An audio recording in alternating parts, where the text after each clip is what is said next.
everybody, welcome to month 4 of the Peppermint and Pine sew along for the block of the month. This month we're going to be making this cute package row.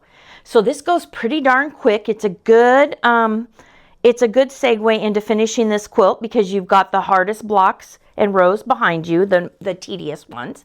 So we're going to go ahead and make these packages, and we're going to put together this shelf for underneath of it. Thanks for following along, and we'll see you next month for month 5.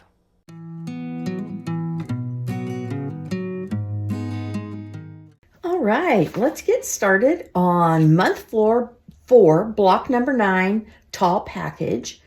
We will be making a total of 3 of these blocks this month, but as usual, we're going to start out with the 1 block and go from there. So you can see I have my pieces all cut out for these blocks and labeled. I'm going to grab what I need for the first block. So we're going to need 4O, and then we're going to need 12 M's, and that's going to be our first step. So let's get started with that. We are going to go ahead, and the first step on each of these 4 squares, let's make sure I'm in the camera, is we are going to start out just doing a flipped corner on 1 corner. It doesn't matter which one, but let's do 1 flipped corner on each one of these bigger red squares. And you know the drill. We're going to draw a diagonal line. We're going to stitch just a thread width on the outside of the diagonal line where we're going to trim. And then we're going to trim these off to 1/4 inch seam allowance.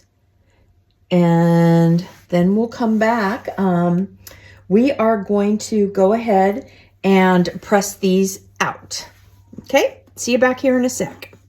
Now that we've done 1 corner, we are going to do the 2 adjacent corners. So we're going to do this corner, and we're going to do this corner. Draw a diagonal line, stitch on the outside about a thread's width, trim it, and everything is going to be pressed out. And we're going to do that on all of these blocks. So that when we end up, we've got 3 out of the 4 corners flipped. Now what we want to do is we want to grab 2 L and a P. So we want 2 P's and 4 L's. And we're going to lay them out just like this, and we're going to make 2 units identical. So I'm just going to stack my 2 units up so they're easy for me to stitch. And we're going to go ahead and we're going to stitch P between our 2 bow sections, and then we're going to stitch L on each end, and we're going to make 2 identical units. All right, and that quick, let me get this thread out of there, it's bugging me. And that quick, we have 2 sides made. They're identical, but we're gonna swap them. The only thing we have left to do to make our package block is to add an N to finish our ribbon between. So we wanna go ahead and stitch N on one side and press to N. Oh, and these we pressed out and in. So we press towards the path of least resistance, no piecing. Okay, and then we'll flip this over, stitch this 1/4 inch, and both of these seams will be pressed into this where there's no piecing, and we'll be right back with our finished present block. All right, and then just as simple as that, we have 1, I called it a present block. We have 1 tall package block. We're going to take a minute and we're going to stitch 2 more of these for a total of 3, and then we'll meet back here. All right, here we are. We're back with our 3 tall package blocks. And I wanted to show you that I do, oh, can you hear my dog? I do have to use my seam ripper. You can see here, because I use a starch pen, I didn't re-starch it so you can see where I pressed, that I do have to use my seam ripper too. I sewed the next 2 blocks together wrong. So I had to get my little handy dandy seam ripper out, and that, my friend, is why I have to buy new ones regularly, because I dole mine up because I use them quite a bit. So let's move on now to our block number 10, which is our short package, and we're only going to be making 2 of those blocks. So let me get set up for that, and I'll be right back.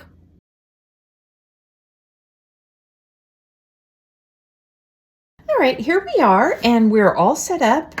These we're going to use after we make our short package and we start putting our row together. So these we won't use for our block construction, but they are part of our cutting for block number 10 short package. But these are the pieces that we are going to use to put together our short package block. So we're still on month 4. The first thing we're going to do is we're going to take a C. We're going to take 2 B's.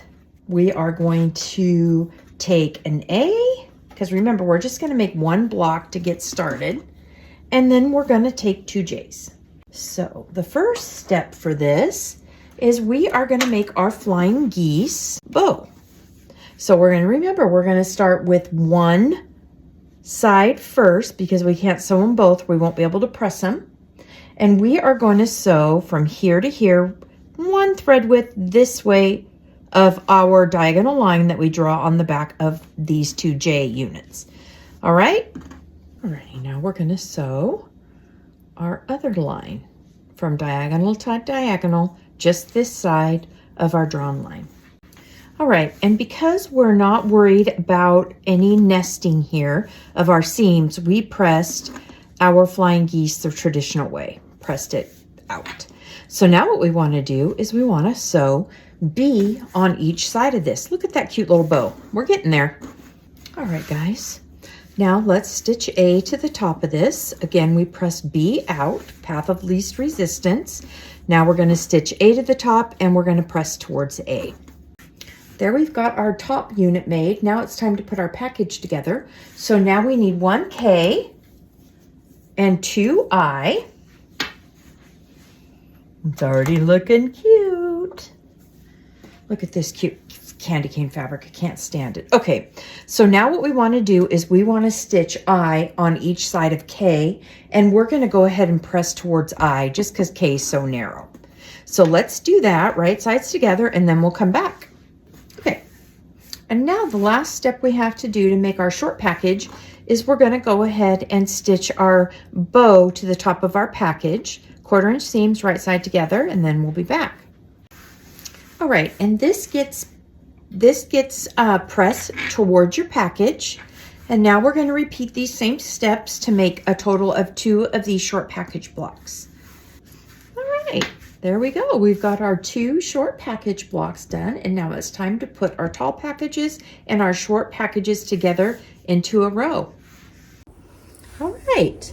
Here we are, we've got our blocks all put together, and now we're going to go ahead and we are going to work on making our row, our present row.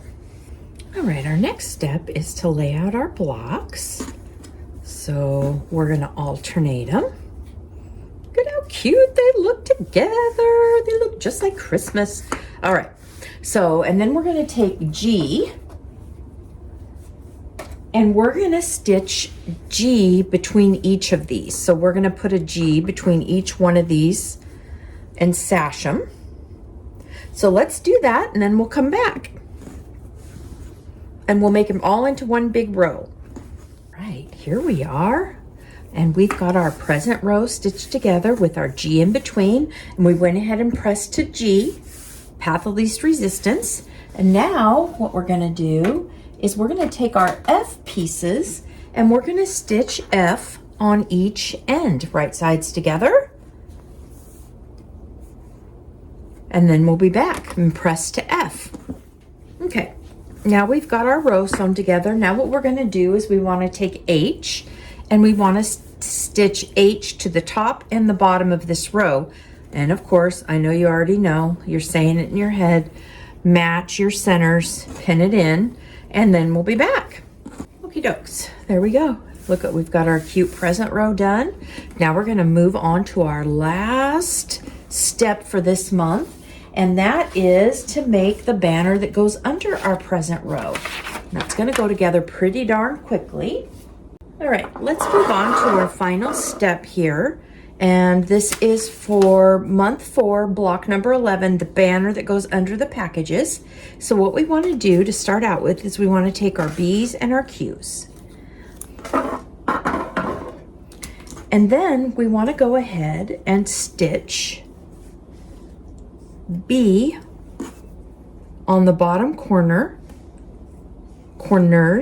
of each Q, and then we're going to do this, and that way we get a nice little scallop edge going along. And please note your pressing directions. This side we're going to press to the dark, and this side we're going to press to the light. That way when we have a bunch of these sewn, our corners flipped, they will all nest together and we can make a nice little banner since there's no sashing between them. So let's go ahead and do our flipped corners on all the lower corners of every one of your Q sections using B, and then we'll meet back here. All right, so here we're back, and we have our 8 scalloped banner pieces, and they all nest together because of the way we've pressed. We press this in and this out. So you can see right here, you can line these up, and this will nest in, your ends will meet up, and then you go ahead and stitch these together, and let's stitch all 8 of these into a row. All right, and then I pressed everything to the left. Now what we want to do is take our D piece, and we want to match our centers, and we want to stitch D to the top of this banner row that we just made. There we go. Now what we want to do is stitch E to each end, right sides together. We'll press to E. We press this to D. That will take care of that. And then we'll come back, and the last step is to stitch our present row on the top of this. Here we go. We've got our banner. And now let's take our present row and make sure that these bows are sticking up so that we can get this oriented the right direction. This goes under our present row, and this is the same flipped either way except for these 2 packages. So let's match our middles, and then let's get this stitched. We'll press towards D and E, and then we will be done with month 4. We are cooking with gas. Oh, look at how cute that looks under this with our presents on top of this scallop row. Oh, this is cute. All right, guys, we're going to move on. See you next month with month number 5, and then number 6 we'll be just putting it together. So thanks, everybody.